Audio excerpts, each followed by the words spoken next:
Le Grand Matin Sud Radio, 7h-9h, Jean-Jacques Bourdin. Maxime Liédot le mercredi. Bonjour Maxime. Vous revenez sur l'attitude de la France insoumise pendant le discours de Michel Barnier hier à l'Assemblée nationale. Oui, 2 minutes.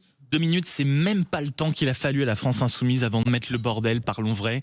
À peine le Premier ministre avait-il commencé son discours de politique générale qu'une certaine agitation du côté gauche de l'hémicycle a vu le jour. Des députés LFistes, dans un élan théâtral grotesque, se sont levés, carte d'électeur à la main, comme pour crier au scandale démocratique. Je vous fais la traduction si vous ne l'aviez pas. Et se sont ensuite amusés à rebondir sur chaque fin de phrase de Michel Barnier pour crier une indignation ou hurler un désaccord. Alors c'est une attitude désastreuse que même un professeur dans une classe de collège ne supporterait pas. Disons qu'au moins le professeur, lui, a la capacité de mettre d'or les éléments perturbateurs. Ce comportement, c'est clairement l'image de la stratégie du parti de Jean-Luc Mélenchon depuis plusieurs longs mois. Les événements à sensation, bien loin de toute portée politique, ne se comptent hélas pas sur les doigts d'une main.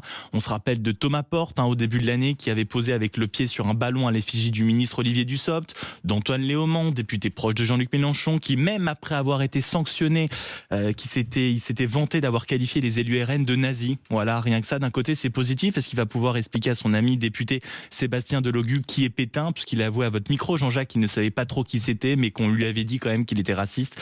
Bref, et c'était la même chose avec Mathilde Panot et ses attaques répétées, vulgaires contre Elisabeth Borne, à qui elle reprochait son comportement antidémocratique, comme si ce parti savait ce que c'était. Mais surtout, ce qui me pose problème dans toutes ces situations, dans tout ce comportement puéril que l'on voit, c'est est-ce qu'on peut imaginer une telle attitude dans n'importe quelle entreprise privée, de telles gamineries, de tels propos outranciers dans une réunion de salariés. Tiens, dans un conseil d'administration, par exemple, je ne suis pas sûr que si un journaliste de Sud Radio avait ce comportement d'un député LFI dans une conférence de rédaction pour la préparation de cette matinale, par exemple, il pourrait faire comme si de rien s'était passé le lendemain, avec le luxe en prime de s'en vanter sur les réseaux sociaux. Et cette énumération prouve à quel point j'étais naïf, parce que je pensais que quand on était un représentant de la nation et qu'on était payé par le contribuable français, eh ben on savait se tenir pour 5 800 € net par mois, vous voyez. Oui, Maxime. Et d'ailleurs, Michel Barnier n'a pas répliqué aux invectives de la France insoumise. Je pense qu'il a poursuivi, mais il a simplement renvoyé Mathilde Panot dans ses cordes. Mais bon, on est dans une situation qui mériterait que la gauche soit crédible, audible et forte. Mais je crois, mais visiblement ce sont les seuls à ne pas le voir. Ils préfèrent flirter avec les affolés de Gaza plutôt que les inquiets de la fin du mois.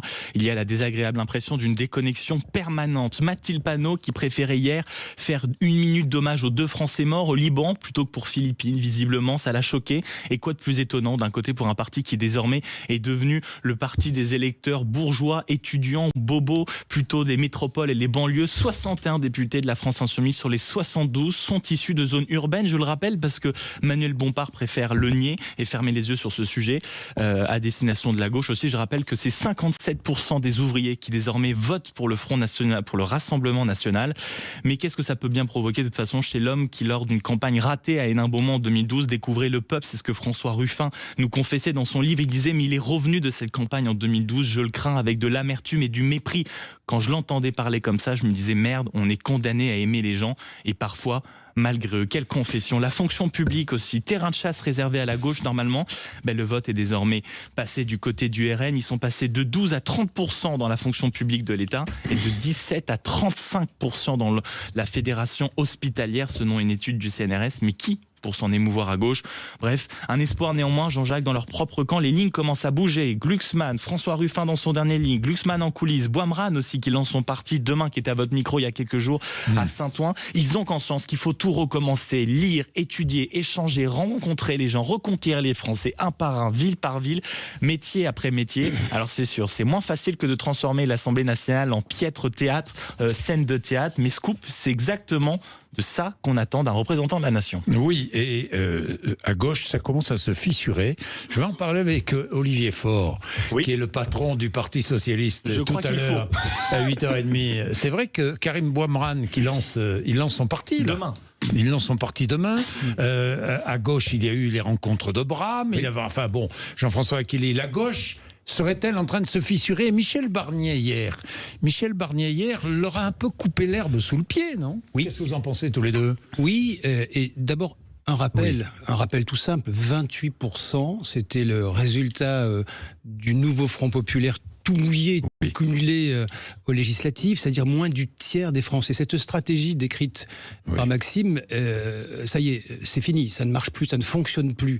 Effectivement, la gauche aurait tout intérêt à sortir de l'ambiguïté. Vous savez, c'est la menace électorale. Si je romps avec la France insoumise, quid des élections municipales? C'est en 26, c'est là, nous y sommes. De nombreux conseils municipaux sont co-gérés par le Parti socialiste, les insoumis, les écologistes. Il y a une peur de défaite. Il faut que la gauche s'affranchisse de cette crainte-là. Et effectivement, Michel Barnier a envoyé à saupoudrer des lignes d'ouverture à peu près tout le spectre politique, y compris la gauche, la plaçant devant ses propres responsabilités hier dans l'hémicycle. Et puis il y a cette mandale que vous évoquiez avec Mathilde Panot, plus vous serez agressif, plus je serai respectueux. C'est une interpellation des Français aussi, pour pointer du doigt cette agressivité-là qui ne passe plus dans l'opinion publique.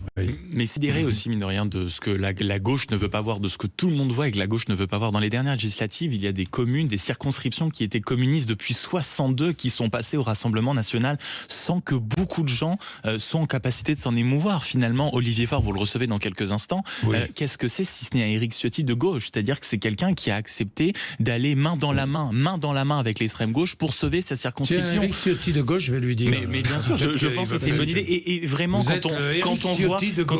chez les enseignants, le RN atteint 20%. C'était pourtant des gens qui votaient à gauche. Je l'ai rappelé, fédération hospitalière, fonction publique d'État, ça vote désormais Rassemblement national. Je veux dire, hier, quand une partie de la France insoumise a commencé à s'agiter, c'était au moment pourtant où Michel Barnier commençait à évoquer les enseignants, les policiers, les métiers de sien, les pompiers, tous ceux, on va dire, et toutes les professions derrière laquelle la gauche devrait être, mais qui a préféré vraiment se mouvoir dans une stratégie de radicalisation en passant des heures en bureau politique pour pas grand-chose. Bien, on vous retrouve dans quelques instants, messieurs. Il est 8h19, vous êtes sur Sud Radio.